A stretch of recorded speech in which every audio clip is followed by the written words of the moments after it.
Good afternoon mga idol. So, galing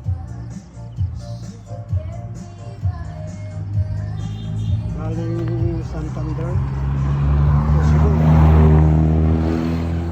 Update mga idol.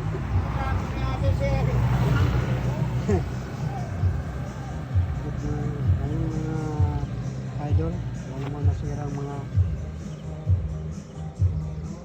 chassis niya galing ng Santander to Cebu. Ito yung mga bolt goods naman, kadena okay lang.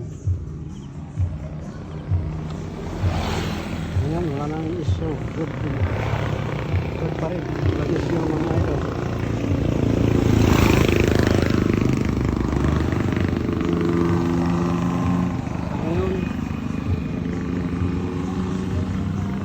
Okay pa rin.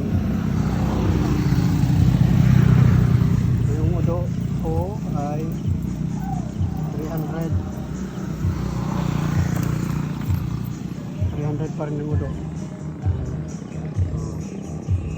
Almost 300 ang odometer. Ayun, wala namang issue ngayon.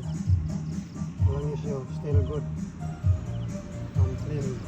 1, 2, 3.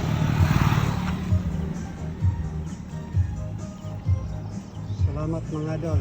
Update ko lang kayo kung mayroong tatanggal na nut nito. Pero ngayon wala. Good na good siya mga idol. Thank you guys. Thank you for watching.